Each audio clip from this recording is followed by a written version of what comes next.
इग्नू जनवरी 2024 session में अगर आप न्यू एडमिशन लेने वाले हैं इग्नू में, चाहे डिप्लोमा हो, बीए हो, पीजी कोर्स हो या सर्टिफिकेट कोर्स हो, तो आप लोग के लिए वीडियो काफ़ी जरूरी और महत्वपूर्ण है, क्योंकि इस वीडियो में मैं आप सभी को कुछ ऐसे महत्वपूर्ण और रोचक तथ्य बताऊंगा जो आप सभी के लिए जानना काफ़ी जरूरी और महत्वपूर्ण है। अगर आप नहीं जानते हैं इग्नू के बारे में, बिल्कुल नए हैं, बिल्कुल नए छात्र हैं आप इग्नू में और पहली बार आप एडमिशन ले रहे हैं, तो आपके लिए वीडियो काफ़ी जरूरी और महत्वपूर्ण होने वाले हैं। तो चलिए वीडियो को प्रारंभ करते हैं। देखिए, इग्नू में एडमिशन जनवरी 2024 सेशन के लिए एडमिशन प्रक्रिया शुरू हो गया है। जैसा कि आप सभी लोग जानते हैं कि इग्नू में प्रवेश परीक्षा देना नहीं होता है, मात्र 3 ऐसे कोर्स हैं, उनको छोड़कर तो उनका जो आवेदन फार्म आता है वो अलग से आता है। बाकी ग्रेजुएशन के लिए, पोस्ट ग्रेजुएशन के लिए, बीए में वगैरह, डिप्लोमा सर्टिफिकेट के लिए कोई प्रवेश परीक्षा नहीं होता है, डायरेक्ट आप सभी का एडमिशन होता है। और इसका लास्ट डेट है 31 जनवरी 2024 तक। आप सभी लोग इग्नू के ऑफिशियल वेबसाइट पे, उसका लिंक वीडियो के डिस्क्रिप्शन में मिल जाएगा, जाके वहाँ पे आप आवेदन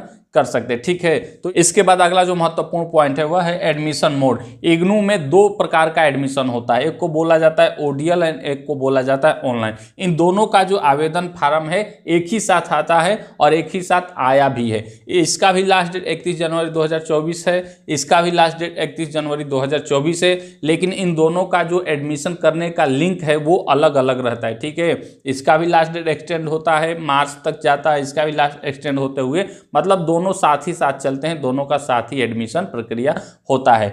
ओडीएल की बात करें तो ओपन डिस्टेंस लर्निंग होता है और इसका जो है सारा प्रोसेस ऑनलाइन होता है। ठीक है, लेकिन अधिकतर 90% छात्र इसी ओडीएल में ही परंपरागत अपना एडमिशन लेते हैं। काफ़ी प्रचलित है ओडीएल, ये ऑनलाइन कुछ साल पहले प्रारंभ किया था इग्नू ने। ठीक है, इसमें जो प्रोग्राम है बहुत कम है, लेकिन इसमें सारे प्रोग्राम हैं, आप देख सकते हैं, अपने हिसाब से एडमिशन प्रक्रिया ले सकते हैं। इसके बाद जो अगला महत्वपूर्ण तथ्य है वह है ओडीएल एडमिशन। जैसा कि मैंने बताया, तो इसी के बारे में मैं आप सभी को बतलाने वाला हूं। जब आप ओडीएल में एडमिशन लेंगे तो आपको एक रीजनल सेंटर चुनने के लिए आता है, एक स्टडी सेंटर चुनने के लिए आता है। रीजनल सेंटर का क्षेत्र जो है वो काफ़ी व्यापक होता है, जैसे लखनऊ, मुंबई, दिल्ली और भागलपुर, दरभंगा, पटना, गुवाहाटी, भुवनेश्वर, जो महत्वपूर्ण क्षेत्र और शहर है उनको रीजनल सेंटर के रूप में बनाया जाता है। और उस रीजनल के सेंटर के अंतर्गत लगभग 10, 15, 20 ऐसे जिले होते हैं और उन जिलों में कुछ स्टडी सेंटर होते हैं। जो रीजनल सेंटर है, यहाँ डॉक्यूमेंट से संबंधित, जैसे नाम गलत हो गया, डेट ऑफ बर्थ गलत हो गया, सर्टिफिकेट नहीं आ रहा है, स्टडी मटेरियल नहीं आ रहा है, आदि से संबंधित समस्या होगा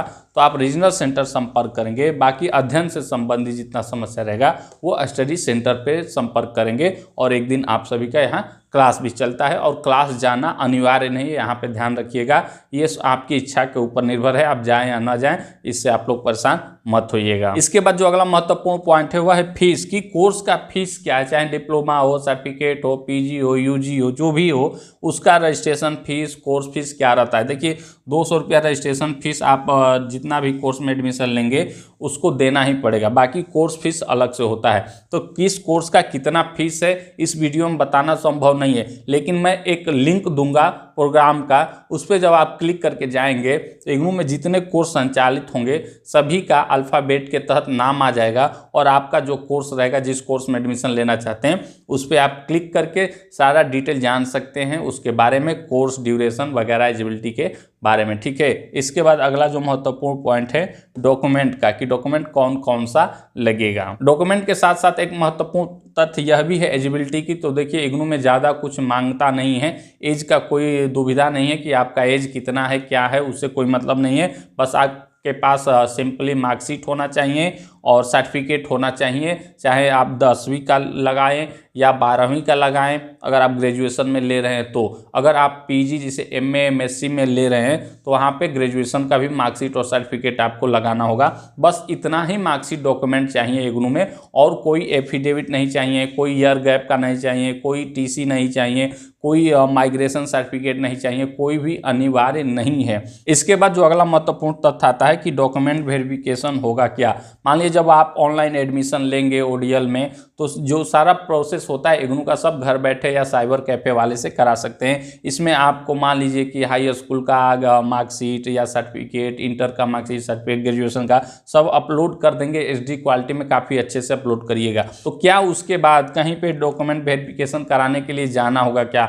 बिल्कुल भी कहीं नहीं आपको जाना है। आप सब कुछ ऑनलाइन होगा, इग्नू स्वयं से चेक करेगा कि आपका डॉक्यूमेंट सही है या गलत है और तुरंत वो आपको ईमेल के माध्यम से सूचित कर देगा कि आपका एडमिशन कंफर्म हो गया या रिजेक्ट हो गया, या रिजेक्ट होगा तो उसका कारण बताएगा कि क्यों हुआ। ठीक है, तो इसलिए आप सभी को कहीं नहीं जाना है, सब कुछ ऑनलाइन होगा, कहीं पे भी आपको नहीं जाना है, ना स्टडी सेंटर, ना रीजनल सेंटर, ना इग्नू के ऑफिस में, बस आपको घर पे बैठे रहना है। इसके बाद आता है कि एडमिशन कितने दिन में कंफर्म हो जाता है। इग्नू में जो छात्र न्यू एडमिशन लेते हैं 70-80% समस्या या प्रश्न इसी को लेकर आता है कि एडमिशन कंफर्म नहीं हुआ, 2 महीना, 3 महीना, 5 दिन, 10 दिन, 20 दिन हो गया। सारे छात्रों का अलग अलग दिन या महीना का प्रश्न आता है, कितने दिन हो गया अभी तक एडमिशन कंफर्म नहीं हुआ, तो हम इस स्थिति में क्या करें। देखिए, बहुत सारे छात्रों का एडमिशन 2 दिन में हो जाता है, किसी का 3 दिन में, किसी का 1 सप्ताह में, किसी का 1 महीना में, किसी का 3 महीना में। इसलिए यह बता पाना संभव नहीं है कि एडमिशन कितने दिन में कंफर्म हो पाता है, लेकिन कुछ ऐसे कारण हैं जिसके तहत एडमिशन बहुत जल्द कंफर्म हो जाता है। सबसे पहला कि आपका जो डॉक्यूमेंट हो HD क्वालिटी में काफ़ी आपने अच्छे तरीके से साइबर कैफे वाले से स्कैन करके अपलोड किया है, या स्वयं घर पे आपने HD क्वालिटी में स्कैन किया है। ये सारे डॉक्यूमेंट आपके पास है। अलग से आपने कोई आधार कार्ड वगैरह लगा दिया या TC वगैरह लगा दिया, तो ऐसे जो डॉक्यूमेंट होते हैं काफ़ी जल्द उनका वेरिफिकेशन हो जाता है और एडमिशन कंफर्म हो जाता है। नहीं तो आप लोग वेट करिए, 15-20 दिन, 1 महीना भी लगता है बहुत सारे छात्रों का, किसी छात्रों का 2 महीना पर भी एडमिशन कंफर्म होता है। आप सभी को घबराना नहीं है, आप लोग को इंतजार करना है। मान लिया 3 महीना, 4 महीना हो गया, अब आपको हद हो रहा है कि हमारा एडमिशन क्यों नहीं कंफर्म हो रहा है और ईमेल भी नहीं आया है, तो आपको अपने रीजनल सेंटर, जैसा कि मैंने बताया, यहाँ पे संपर्क करना होगा। या फिर इग्नू के, अगर दिल्ली में हैं आप तो इग्नू के हेड ऑफिस संपर्क करिए, मैदानगढ़ी न्यू दिल्ली में इग्नू का हेड ऑफिस है। या फिर आप इग्नू को मेल करिए, ईमेल करिए या कॉन्टेक्ट नंबर से, और वहाँ पे संपर्क करिए कि हमारा एडमिशन इतने दिन हो गया, कंफर्म नहीं हो रहा है। ऐसे आप अपना सकते हैं। नहीं तो आप हो सके तो अधिकतर आप इंतजार ही करिएगा, सब कुछ ऑटोमेटिक इग्नू में हो जाएगा। अगर नहीं भी होगा, एडमिशन कैंसिल हो जाएगा कि आपका एडमिशन कैंसिल हो गया, तो आपका फीस रिफंड हो जाएगा, जिस अकाउंट से बैलेंस आपने काट कर पेमेंट किया था ऑनलाइन। ठीक है, तो यहाँ पे समझ गए होंगे कि इसके बाद अगला जो महत्वपूर्ण तथ्य है कि स्टडी मटेरियल कब और कैसे मिलता है, क्या इसके लिए अलग से फीस लगेगा, कोई आवेदन फार्म भरना होगा, तो चलिए मैं आप सभी को बता दूं। देखिए, एडमिशन कंफर्म होने का सूचना जो है आप ऑनलाइन भी चेक कर सकते हैं, या इग्नू आपको जो ईमेल एड्रेस दिए होंगे वहाँ पे ईमेल आएगा, इसके बाद उसे एक लिंक मिलेगा, वहाँ पे आपको इग्नू का आइडेंटिटी कार्ड डाउनलोड करने का ऑप्शन भी रहेगा। आधार कार्ड की तरह होता है, आप लोग डाउनलोड करके उसे संभाल कर रखिएगा। 2 साल 3 साल जितना आपका कोर्स ड्यूरेशन रहेगा वो हमेशा काम आएगा, बिना उसके आप एग्जाम नहीं दे पाएंगे। ठीक है, तो स्टडी मटेरियल के लिए अलग से कोई आपको ना शुल्क देना है, ना कोई आपको आवेदन करना है।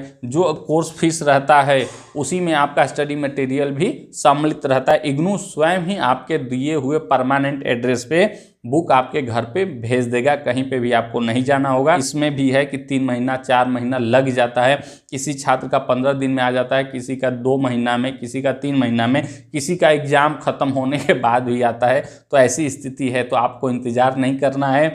अगर बहुत सारी समस्या हो गया, हद हो गया कि नहीं आ रहा है, तो आपको डायरेक्ट रीजनल सेंटर से संपर्क करना होगा। बिना संकोच के वहाँ जाइए, वहाँ से आप अपना स्टडी मटेरियल ले सकते हैं। या दिल्ली में हैं तो आप हेड ऑफिस से भी संपर्क करके, या फिर दिल्ली के बाहर के भी हैं और दिल्ली जा सकते हैं हेड ऑफिस, तो वहाँ भी जाके आप अपना स्टडी मटेरियल ले सकते हैं। ठीक है, इसके बाद सबसे बड़ा जो प्रश्न होता है वह होता है एग्जाम और असाइनमेंट का। तो चलिए मैं आप सभी को बता दूं। देखिए, अगर आपका कोई सेमेस्टर कोर्स है जो कि 6 महीना पे एग्जाम होता है, जैसे BCA, MCA, MBA मैनेजमेंट के जो कोर्स होते हैं, और ये 6 महीना पे संचालित होता है इनका एग्जाम, तो आपका जो असाइनमेंट होगा, अगर जनवरी 2024 सेशन में लेते हैं, तो मान लीजिए कि आप सभी का जो असाइनमेंट है वो मार्च के लास्ट तक या अप्रैल तक असाइनमेंट एक्सटेंड होते होते उसका लास्ट डेट जाता है, यानी मार्च अप्रैल में आप सभी को असाइनमेंट जमा करना होगा इस तरीके से। और मान लीजिए ईयरली आपका जो कोर्स है वो मान लीजिए सितंबर के लास्ट में, अक्टूबर लास्ट डेट एक्सटेंड होते होते जाता है, यानी सितंबर अक्टूबर में आप अपना असाइनमेंट लिखकर सबमिट करेंगे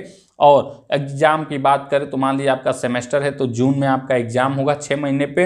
अगर ईयरली कोर्स में लिए हैं आप एडमिशन अपना एमए वगैरह में, हिंदी इंग्लिश जो भी हो, ईयरली कोर्स है आपका, तो उसमें आपका जो एग्ज़ाम होगा वो दिसंबर 2024 में होगा। यानी कि 1 वर्ष पे एग्ज़ाम होगा ईयरली में, सेमेस्टर में 6 माह पे आप सभी का एग्ज़ाम होता है। तो इस तरीके से आप लोग समझ गए होंगे कि आपका असाइनमेंट कब जमा होगा, आपका एग्ज़ाम कब होगा। इस तरीके से इग्नू जनवरी 2024 में एडमिशन लेने से संबंधित कोई भी प्रश्न आपके मन में रहे तो निसंकोच आप हमसे कमेंट करके अवश्य पूछ सकते हैं। आप हमारे चैनल को सब्सक्राइब करके बेल नोटिफिकेशन अवश्य प्रेस कर लीजिएगा, ताकि जब भी कभी मैं इग्नू संबंधित कोई भी वीडियो अपलोड करूं तो उसका नोटिफिकेशन सबसे पहले आप सभी को प्राप्त हो जाए।